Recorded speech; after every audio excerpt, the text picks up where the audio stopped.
And now, from beyond our dimension, this is the JeffMara podcast. Here's Jeff. My guest is Ryan McCully, who during his near-death experience went to an ocean of souls, which we're going to learn about and more. Ryan, thank you for joining me and welcome. Thanks for having me. Ryan, if you don't mind, let's start on the day that you died and go from there. All right. So quick recap on that. I had these what appeared to be abscesses, one of my stomach and another spot too.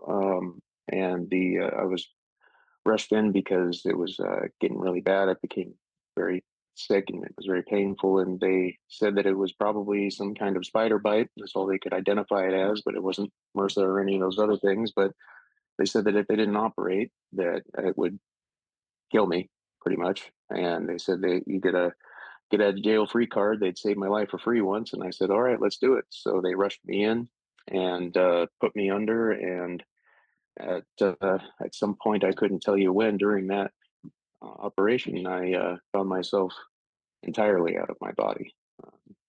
I can't remember the first thing that I remember, but I remember quite a few things. And one of them, as you said, and was the ocean of souls. It was one of the clearest memories I have is just gazing on what looked like an endless field of energy, but it was souls, it was people, individuals, and it just went on literally forever, which is actually also an astonishing thing to say, considering that distance doesn't really have any effect on how far you can see in that state. I confirmed that to myself too when I was looking at this ocean of souls, and I thought to myself, well, what if I just look at just one of these individuals? I wanted to peer in to just see one of these people in this whole vast ocean. And so I did. I looked, and I mean, by earthly standards, I'd say this person was probably a mile away. But I looked at this person, and it was a woman. I could see her face as if it was up close to mine. And she knew in the same instance that I was looking at her. And she just looked over at me, smiled, and nodded. And I just nodded back. And that was that. But it just kind of puts things into perspective, as you might say. That was probably the clearest memory I have of that aspect of it. But I couldn't tell you if that happened immediately or not. The timeline is a little jumbled, but that was really impactful, though. Not only just to see them all, but to see them moving and going to and from in these different places. And that includes the earth, too. They were coming to and from the earth. Some were just getting there, some were going back for whatever reason, maybe not necessarily to be reborn, but to maybe visit loved ones or something like that. And I presume as much because when I was there, I also went back and visited my family in the waiting room while I was having surgery. And so I was in there with them. And this also brings up one of the more uh, kind of important parts of the story is that I could hear their conversations. And in fact, I was chiming in on their conversations just as if they could hear me. Um, but maybe that's just a subconscious thing, but I knew they could hear me. So I was talking to them too, and in the conversation in a weird way. But what's most important about all of that is that when I came out of it, I woke up, I remembered those conversations. I remembered the waiting room. I remembered where people were sitting in the room. And I was able to repeat this back to my family. And it confirmed to them that they knew I definitely was out of my body and I wasn't hallucinating any of that. Otherwise, how could I know that?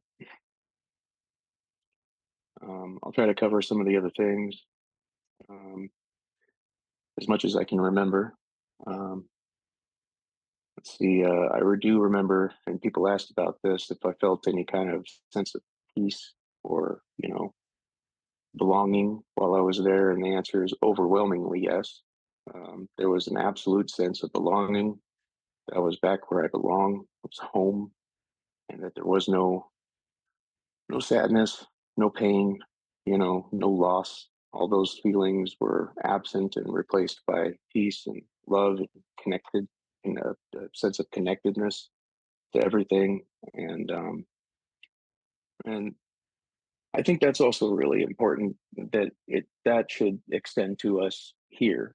And we should know here now that that reality of peace, it can be ours now, and because that is the greater scope of reality, and this is just a very short-sighted part of it.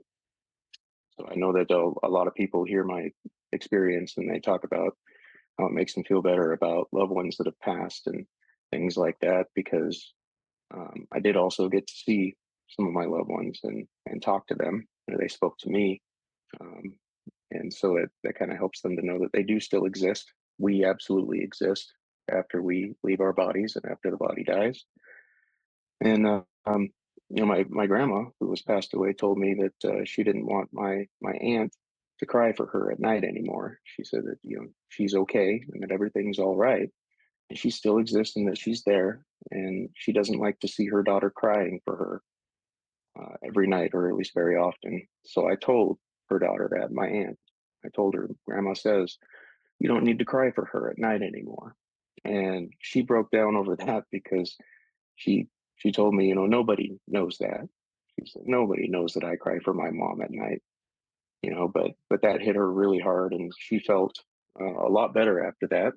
It really helped her, in telling that part of the story. I think helped other people too. And I think maybe if there's anything to take away from that story, it should be that we should have peace about life and peace about death, the death of others, and indeed our own too, because we definitely still exist, and everything is actually a lot more okay than we can imagine it to be. So that's a very summed up version of everything that happened there. But Jeff, maybe if you'd like to chime in and ask a couple of questions that might help me out a bit too, to know where to go from there. Sure. At any point during your experience, did you think to yourself, oh, I must be dead, or what's going on? That's a good question. And I can say for the most part, most of the time, I wasn't in question of that. Everything seemed pretty apparent. There's a sense of understanding about things that just seems so apparent on that side rather than on this side. We have these questions, but there it didn't seem like much of a question. However, to that point though, there did come a point towards the end of the experience where I decided that it was time to get back into my body.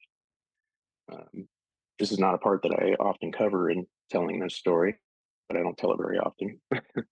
um, but I definitely decided at a certain point that it was time to get back up. Like, oh, okay, time to get back into my body. I have things to say. I have a story to tell. All of this. So I got into my body and I forced it to get up, and it was a very strange experience because my body felt like it was like trying to operate my body remotely rather than all the way in it. So I came straight up in my bed, sat straight up, and I was like, I can't see anything. Everything was so bright, and I couldn't use my eyes. And then I heard someone saying, "Are you okay?" And I'm like, "Yeah, I can hear you though, but I can't see you." And apparently, it was the nurses that were in the room watching over me until I woke up, and they were kind of shocked by that. And the doctor came out and told my family that I wasn't supposed to be awake yet, but I was. So they were just going to bring me out anyways. And it was a very, very strange feeling of being halfway in and out of my body. And at points during, after they brought me out of the recovery room, I was with my family in the other room there, and I was literally able to step out of my body still and look at my body and look at me operating kind of on autopilot, pretty much. Like it's really me, but kind of separate. And I don't know how to explain it much better than that. It's a very, very weird thing to look back at yourself and see you having a conversation with someone and listening and going, "Yep, that's right. Yep, that's all me. That's what I'm saying." So uh, yeah, I thought that was a very unique part of the experience that I haven't actually heard other people talk about with their NDEs. I think some people would call that bilocating. What happened to you? Oh, it's interesting term that seems to fit. Yeah. As you first got back, were you happy to be back, or were you angry that, oh, why did I come back here? Well, I'll start by mentioning that there was a sense that if I didn't want to come back, that I didn't really have to. Like there was a choice that I could make at a certain point, but it was overwhelmingly obvious that that was not the right choice to make. And as peaceful as it was, and as much as I wanted to stay there with all my heart, I knew that there was so much more that I needed to do here and that it wasn't time. And it was just this instinctive inside knowledge. So I wasn't upset about having to come back. I was more zealous about trying to convey what I had experienced rather than trying to get back there or being upset that I wasn't there anymore. Did you verify with your family members that you were with them in the waiting room? Yeah, so my ex at the time was there, and she was speaking with my aunt in the waiting room, and she was telling my aunt how her mother. This is from my memory. She was telling her how her mother would use scripture from the Bible to shame her and make her feel very bad, and it was an ongoing issue and things like that. And she was venting to her about it because my aunt was Christian, and my aunt started giving her advice. She was saying, "Oh, honey, that's not right. That shouldn't be that way." And if she tries to use a scripture or something to make you feel terrible and tear you down and make you feel bad, then you should just study up on your own and tell her so that you would have a response to that and say, "Yeah, but mom, doesn't it also say this or that?" So you could kind of, combat back on her own grounds, sort of thing. And I agreed with that. And I remember sitting there telling him, "Yeah, that's right. Yeah, you should do that. That's good advice." So when I came out, that was part of what I told them is that I heard this conversation and quoted, "Oh, honey, that's not right," and everything else, and my ex at the time was just holding her hands over her mouth. She's like, "You can't know this. You can't know this. You were not there. You were in surgery when we had this conversation." And I told her, "Actually, I can know this because I was sitting right next to you when you had that conversation." So that right out of the box was a big confirmation. There's just no way in the whole world that I could have known that otherwise. I had to be there for that. Also, their seating positions. I told them where they were sitting and where the TV was located in the room. And I asked why one side of the room was so much darker than the other. They told me, "Oh, it was hurting so and so's eyes, so they had shut the lights off on one side of the room." I'm like, "Oh, okay." So a lot of little nuance things like that too that kind of confirm to them that I was definitely had this experience. You mentioned that the ocean of people were like an energy.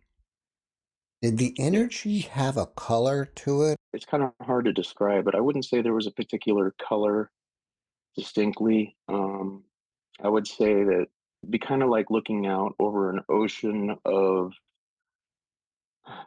almost like a cloud of some kind. Like maybe if I had to say any kind of a color, it'd be a light, um, cloudish sort of color. Maybe not quite white, but you know, a lighter color, anyways. Or maybe a fog of some sort. Where if you're just looking at everything, it just all kind of blurs together in like this blur of this moving, waving kind of energy field. But it's just kind of maybe almost described as like a low fog that's kind of moving like this, over a field. Perhaps might be a some kind of way to describe that. But the energy of it was just the energy of each individual soul. Like all souls and all things that exist in some form of energy in one way or another. So when you just see so much of it, an unfathomable amount of people and energy together like that, it just blurs into one big moving mass of energy is what it seems like, but not one that you could put a border to. It just goes literally forever. That What, might be as best as I could explain that. if you can get a sense of it, what were the people doing there? Were they just like all hanging out talking to each other, or were they just like standing waiting? So from where I stood, um, what it felt like and what it seemed like to me is that I was sort of at the intersection of everything. So there wasn't a lot of um, direct interaction that I was observing. There might have been some going on, but mostly this was kind of like the place in between places. If I could say it like that, that might be about accurate. I could see over here, like if I look in this direction, there's a whole nother level people are going to.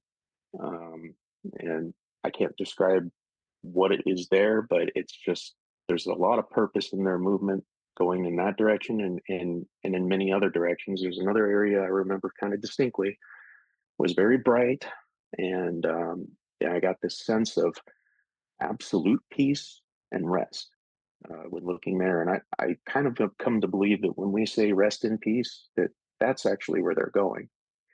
Um, and then there's also here in the realm of the living and physical, people coming and going from there. So it was kind of like a grand central station. Everyone's kind of in passing, and um, I'm sure there's a lot of interaction and stuff outside in those areas because it sure felt like everyone moved with purpose. There's nobody that's not doing anything that isn't purposeful somehow. I can't really get into too much more specific than that because that's just the feeling that I get, or the feeling that I got was there's purpose to all of this. And there's even a sense of preparation, like um, hard to describe where that's all going, but that's just the initial impressions that I got. Maybe I didn't get to understand a whole lot further than that because I didn't go to these areas and I didn't go beyond where I was because maybe I wasn't really supposed to. I felt like I shouldn't be anywhere else than I was. I just there to observe in that moment, in that place. But yeah, a lot of purpose. Everyone has purpose, and whether they're coming back to the earth for some purpose, something, or they're going to rest for a purpose, or they're going to wherever this next level is. That there's so much happening and the most amount of purpose. But that's all that the perception would give me is that just that those impressions more than anything. But yes, it's not just mindless sitting around hanging out talking to people on a cloud. Definitely not. There's so much more going on there. I don't even think I could fathom that. That's probably about as good as an answer as you'll get for that. Did you see any beings there that appeared to be non-human? Oh, good question. Actually, no. And people ask if I saw God or saw Jesus. Those are other questions too, and the answer is no to all of those. Um, and I kind of partly believe that the experience that I had is the one that was intended for me, and that if there was more that I needed to see, I would have been shown that. So I can't say that those things aren't there as far as other beings or that are not human. But there was absolutely a sense of God, like there is an ultimate authority to all of this, and an ultimate source and authority of all of these things, of all of existence. And that's just kind of this given. It's just you just know this. As much as when you're alive here that there's air and there's a sky. You know, you get there, you know that too. As far as Jesus goes, I didn't get to see Jesus, but I was a Christian before, and I still am. And nothing about my experience has made me think that any of that is actually not true, and it kind of actually enforced some of that for me. But I didn't actually get to see Jesus though, and maybe that's for a reason. So I couldn't tell you why, but and I didn't get to see any other beings or angels or anything either. Or at the very least, I wasn't permitted to remember or was not able to remember those things. But I would think I would have, considering everything else I remember. But no, I just got to see people, just our souls mostly, and kind of the area that I was in, you might say, just on the outside of heaven, perhaps, but not in. I believe you just said that what you saw was what you were intended to see. Sometimes I feel that way. Why? Well, because sometimes I get asked questions about things that I may or may not have seen, and I'll say no a lot of times if they're a lot of times asking about things, did I see Jesus and stuff like that? And I say no because I didn't. And I think about that. And I'm like, why didn't I? Why didn't I see this or why didn't I see that? And in fact, why don't I remember anything more than I do in the first place? And then that made me kind of question how I could even bring these memories back over to the side anyways. How does the spiritual conscious retain memory and then bridge the gap between there to here. And I have no answer for that. And I can only speculate. And one of the speculations is perhaps it's purposeful. Perhaps we only remember what we're allowed to remember, and that it serves us, in the ways that it can best. And maybe sometimes we're best served by not always knowing everything, because I do actually still believe that there is quite a bit of purpose and reason for faith, and to believe, and not always just to be shown everything, but to believe and have faith. And that kind of goes back to my Christian roots too, where we're saved by faith. You mentioned that you saw people coming and going, as in Yeah. coming to Earth and leaving, or I guess this station wherever you were at, or the sea. Right. When you saw them coming here, would they like blip in like something you would see from a sci-fi movie, or when they left, was it the same thing? So I kind of refer to it as like the old veil language. It's kind of like when, best I can remember, when I would see people moving from that realm into this realm, they'd be kind of crossing a veil, so to speak. And when they did, it's not like you lose track of anything about them, but they do kind of blur a bit and go off that direction. It's kind of a like I don't know, like a blurry window, I suppose.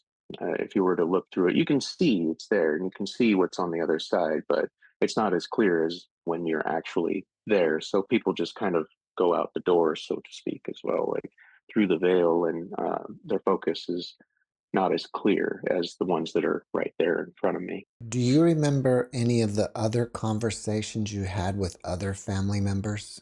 The conversation between my aunt and my ex was the most clear, and that makes sense to me because that's probably who I was going to be with while out of my body, is my ex at the time, because I was with her then. Um, I don't remember too clearly the other conversations that were having or going on at the time because I was mostly focused on their conversation. But I did pay attention to the seating arrangement and like the other stuff I said about the environment in the room. Actually, what I meant was the conversations that you had with people on the other side. Oh, so I didn't actually have any conversation with anyone. The closest thing you could call communication, I suppose, was when I looked at the random woman in the middle of everything just to see somebody up close, and it was just an acknowledgement of acknowledgement, basically.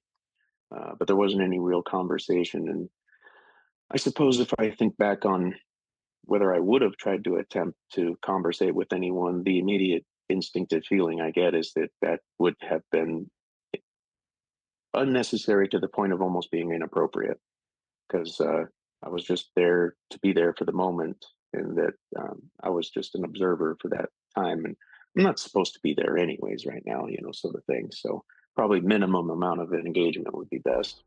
Well, your grandmother told you, what she Oh, said about your aunt. I'm just curious if anybody else told you anything. right. So I'm glad you brought that up, because that actually, yeah, I should clarify too. There's a distinction here. So while I was on the other side and out of my body and I'm observing all of this, that was not the time that I actually got to speak with my past relatives. It was actually after I had forced my body up and they brought me to the room where my family was waiting for me. As I mentioned, I was able to be in and out of my body at that time, and it was at that time while I was present with my family that my past family members started speaking with me. And that was probably, I'm guessing, because I was able to relay the message in real time right then.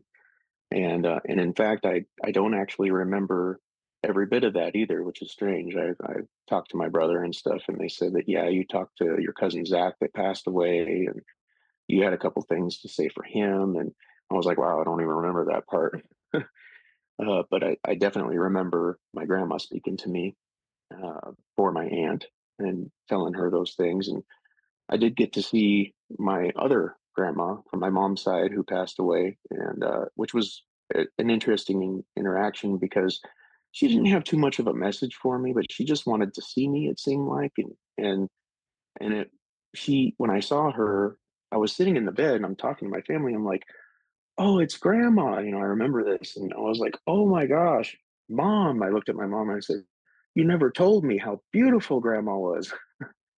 And I always knew her as an ugly old lady. I'm sorry. That's just, kids. So, but when I saw her, she was young and beautiful, and I knew, of course, instantly who she was, but I had never seen her in her youth and in her beauty before, and she was just glowing. And I couldn't believe it. I really couldn't believe it. And so that's why I was saying that to my mom. And I remember my mom going, "Wow, actually, yes, Nanny was quite pretty when she was younger, but I never saw a younger picture of her, so I never knew that." So that was actually a really positive experience there too. I think the whole thing was positive, but it has its highlights. Do you think that this experience in some way contributed to you getting a divorce? Actually, no, it didn't. Um, so I was pretty well dedicated and always was, and before and after that, and I always told her that I would never give up on us and always fight through anything. And it was just one day that I decided that we needed to focus on us and put aside other things that were creeping into our relationship. And she decided otherwise, and that was the end of that. And it's interesting. I know this is a bit off topic, but just yesterday, the little girl that I helped raise with her for 7 years knocked on my door out of nowhere, and I got to speak with her, and I got to tell her because she never actually got any answers or any closure on why her mom had left me. So I got to tell her that there wasn't actually a good reason for it other than she just wanted what she wanted. But sorry, this all just comes up because she just literally knocked on my door yesterday. So this is just like a whole other thing right now all of a sudden. Hmm, that's But really interesting. great to reconnect with her. She escaped her mom. Actually, she said she ran away. States involved, and uh, mom abused her and all this other stuff, and she just went even more crazy after she left me, I guess. So it wasn't on me in the end, I guess, is what I'm saying. There's light at the end of that tunnel with the girl that I helped raise coming back and reconnecting with me just yesterday. Well, that's great. Yeah, I think it's really great. Like a long lost daughter. Yeah, it is. If you had a friend that was suffering due to the loss of a loved one, what kind of advice would you give? As far as advice goes, I guess I could only advise that they try their hardest to consider the scope of reality being far greater than uh, than just the here and now. Um, if there's someone who doesn't believe in any way, shape, or form that there's anything after this life, then I suppose there's not a whole lot I could do to talk with them or advise them, except to advise them to consider it. Because I just happen to know, as a matter of fact, for myself, that it is true, and it helps me in to come to terms with things so much. Like I had faith before the experience, and that was helpful. But after having that experience and knowing, for as a matter of fact, death is not nearly as scary, and the loss of others is sad in the moment, but it's not eternally sad. It's not a loss forever, and we really do need to have some sense of this and find some hope in that, because I believe that that's what we need is hope. When we lose someone, that's what we feel we've lost, is any hope for them or to see them again or anything. Death is not hopeless and is not ultimately death. If anything, what inspires you about your experience? I guess I could put it this way: there are times when things happen, and it makes you wonder how anything could ever be okay. With the amount of evil and terrible, tragic things that happen in this world, um, how could any of this be all right? How can there be any reconciliation for this? How can we find peace? But knowing and having this experience and everything, feeling that peace on the other side, it is real. The peace is real. The knowing that in spite of everything, everything is going to be okay. It's just extremely hard to explain that here because we're so limited by our perception. And if you don't have a perception or knowing or instinct about the eternalness of life and how this is just a prelude to things to come, then it's really hard to find any hope outside of that, I think. And for me, anytime I see things that discourage me or would have shaken my faith in the past or made me think, gosh, there just really must be nothing after death. I don't have those thoughts linger very long because I'm reminded that I am without any excuse to be entertaining the thought of hopelessness ever. If you compare the other side to this side, is the other side dreamlike or more real than here? I think an interesting way to put it would be imagine, if you could, a dream that was more real than reality. Not a vivid dream where it seems like reality, but where you're perceiving things on a level that is just beyond the reality that you already perceive. It's this reality plus everything else on top of it. So it's not really like a dream. You're just not seeing through your physical eyes. You're seeing with your consciousness, your soul. So in that sense, there is a difference. We here only have one thing to compare any other state of consciousness to, and that's pretty much a dream state. That's the only other thing we have to compare to. So I don't want to make a direct comparison to that because it's not a direct comparison. But if you have to imagine in another way, seeing with eyes that are not these ones, well, we're gonna think of some kind of dream state, but it's not that. It's more vivid than this right here, right now. Me looking at this camera is not as vivid or as real as what I experienced at that time. After you came back, did you discover that you had any new abilities that you didn't have prior that could be considered to be psychic? Nothing that I retained is what I should say.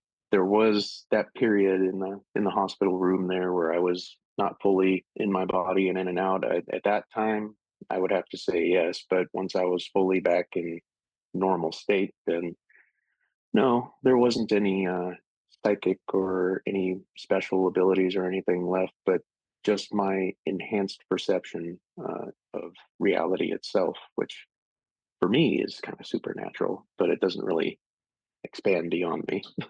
In your opinion, why do we come here? And if we come multiple times, why do we keep coming over and over again? I would say that it sounds a little, part of that sounds a little like reincarnation, and I actually don't have an answer on reincarnation. I don't know if that's what actually happens or not, because what I observed was fully developed souls look like, people who were probably fully grown when they had passed away or what have you, and they were going to and from the earth. And I knew that when I was here on the earth and I was still out of my body, I was there with my family. And I wanted to be around them and to help encourage them and stuff. So I'd imagine that a lot of the time when souls are coming back to the earth, that's probably what they're doing too. They're, speaking into their loved ones' ears and being the voice in their mind, the voice of reason, trying to help guide them and sometimes just to be there with them, even if they don't consciously know it. There could be other reasons too, but as far as rebirth goes, I didn't see anything definitive of that. And maybe that's just another thing to be left to question for some reason.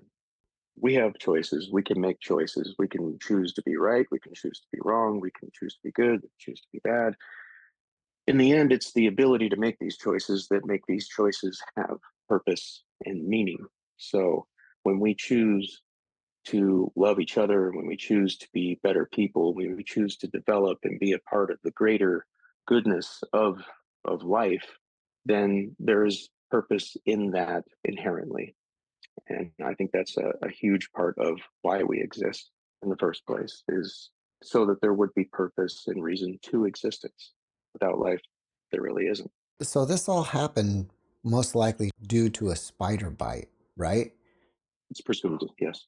Did you just wake up one day with the rash on you, or do you recall where you got bit? Like, were you out in the woods or something? Yeah, actually, I was over at a friend's house, staying the night, and I woke up the next day with a couple of bite marks, look like bite marks. Um, and I just didn't think a whole lot of it. It was kind of itchy and irritable or what have you, but just kind of blew it off. And the next day it was a bit worse, and I was kind of not sure what to do or how to pay attention to it or whatever, if it was serious or not. And then by the third day, it was real bad. And that's when I ended up having to go into the hospital because it was getting extremely bad.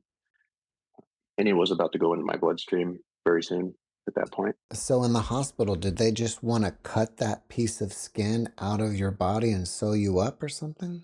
Pretty much, they cut me open and they dug down deep, as far down as it had infected, and removed all the dead tissue and everything. And then I went through, probably 3 months of recovery, having to pack wounds and all of that good stuff for quite a while. It was absolutely the most painful thing I've ever been through, ever. Mm. I had a little post traumatic trauma from that for about a year, actually. So it was bad. Do you have any idea what kind of spider would do that? The best guess is brown recluse, because in Washington State they're extremely rare. I mean, it's one of the only ones you can actually kind of come across if you're lucky or unlucky, I guess in my case.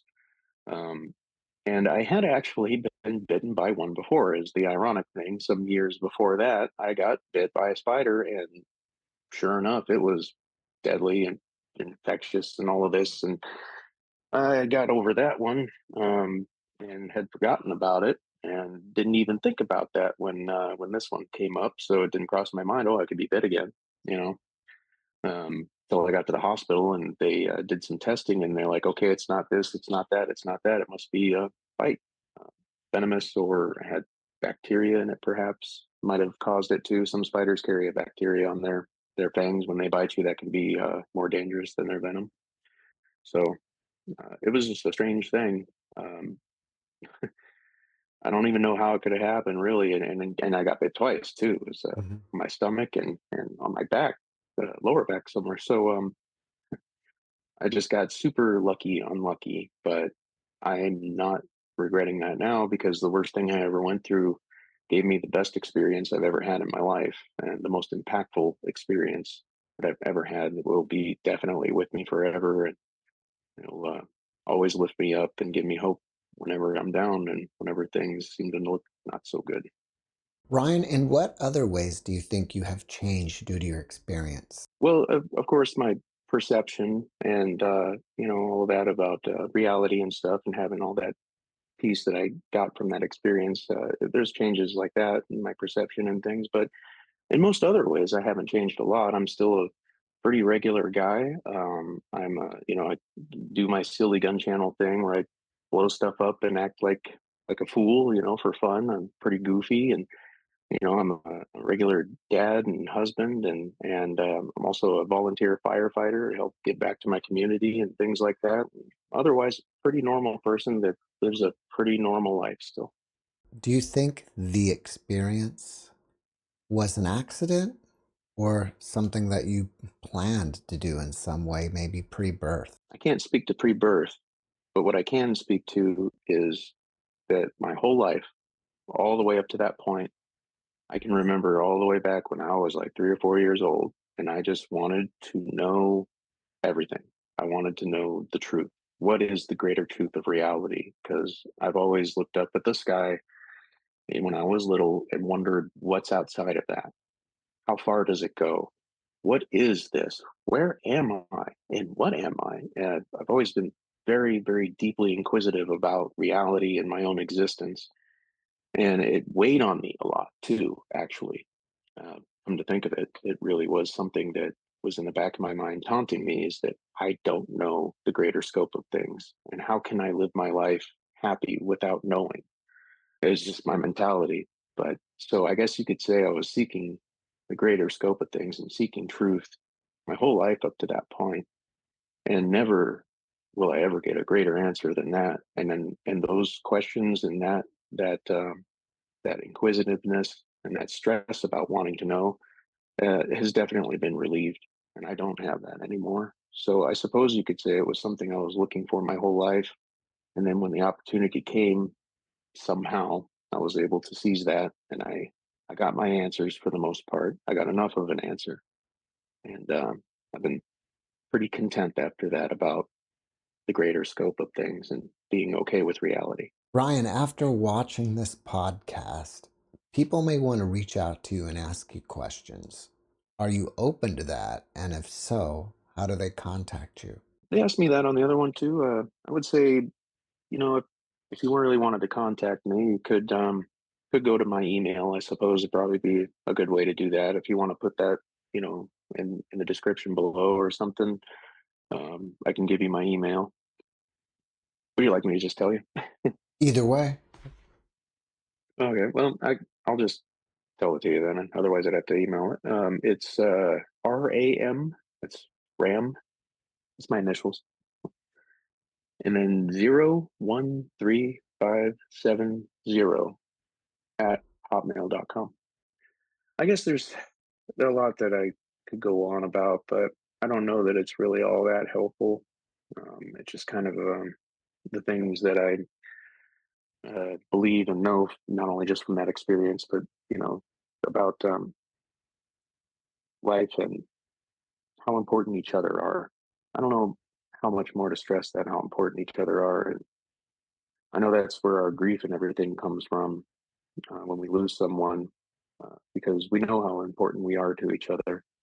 And it just feels like this utter loss. Um, and in fact, I just over this last month lost my brother. He was actually my cousin, but we were raised together. He was, for all intents and purposes, my brother. And I don't grieve like the others around me, even though I have more reason to grieve than almost all of them. And I have this peace now, and I know he's there. I know he exists. I take a lot of comfort in that, knowing that he still is there and still exists, and that this isn't a loss. I just can't see him right now.